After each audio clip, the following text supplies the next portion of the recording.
What's going on? I am back and ready to make another video for you. Now, if you've seen my past videos, you know that I'm a Micro Four Thirds girly, and you know that I dabble in full frame. So this video today, we're going to be talking about a Micro Four Third lens and a full frame lens, and why I use them through my concerts and in low light, and why they perform so well. And if you're with me, let's go. First lens on the docket is the iconic, most underrated lens I think that Lumix has that not enough people use, or at least I don't see them using, but it is the 12-35mm lens. Okay, can we take in like the size of this thing and how compact it is? So now if we want to make this the full frame equivalent, it is equivalent to a 24-70.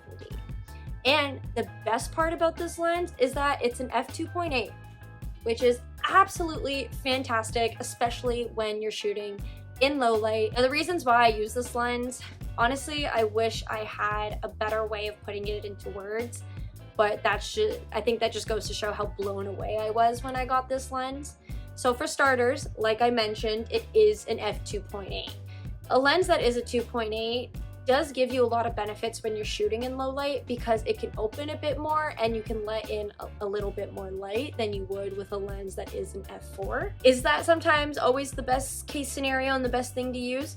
Not necessarily. It depends on your lighting situation and, you know, kind of what environment you're in, but it is helpful to be able to, you know, push your lens down to that 2.8 if you did need to, and it helps keep your ISO low enough and not extremely high.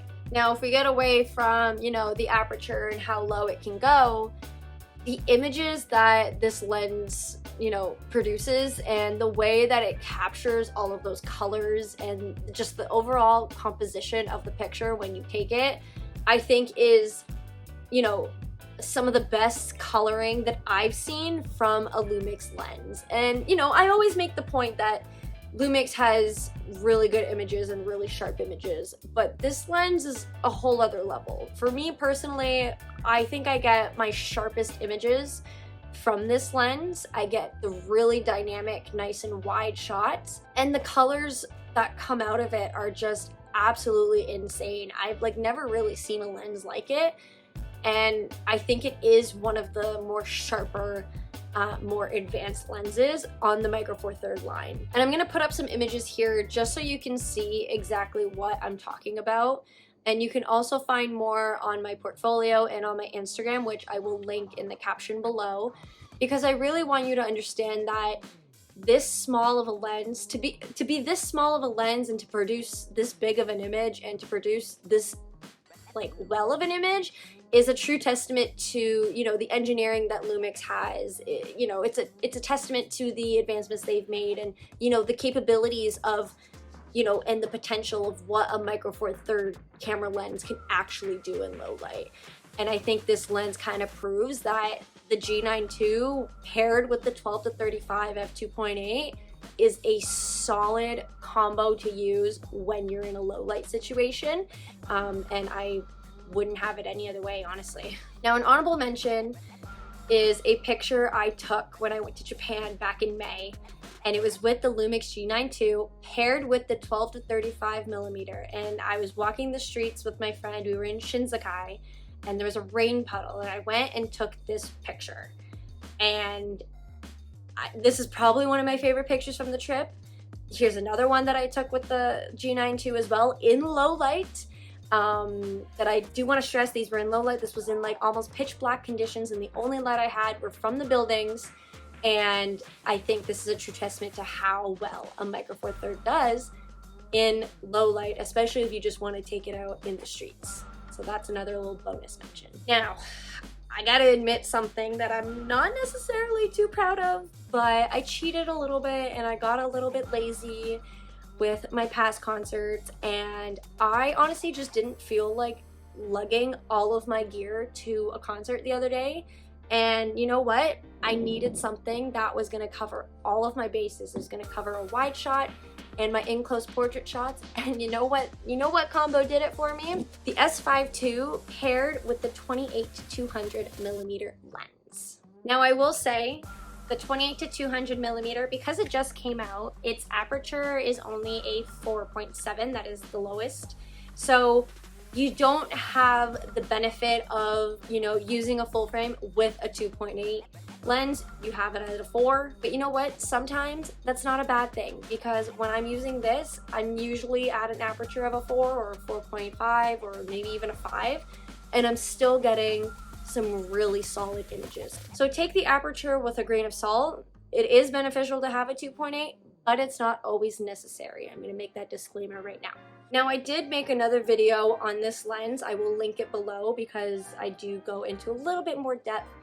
But the reason why I like this combo for low light and for concerts is mainly because, yes, physically, a full frame should always perform better than a crop sensor in low light. So you know, by having a full frame body, you're gonna be doing well in low light regardless of what aperture your lens is.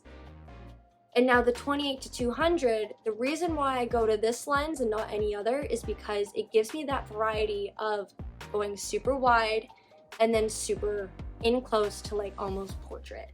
And there really isn't another lens that is like that I think Lumix has, and honestly just the size of it too.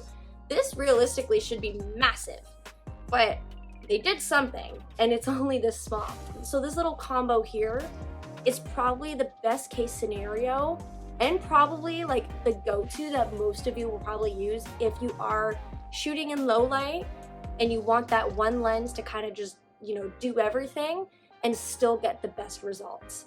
This is definitely it. And just like I did with the G9 II, I'm gonna throw up some images that I've taken with the S5 II in low light situations at concerts because, you know, that's what I do. But I want you guys in the comments to let me know which pictures you prefer. Do you prefer the ones off the G9 II or do you prefer the ones off the S5 II? And could you have, you know, seen the difference if I put them side by side?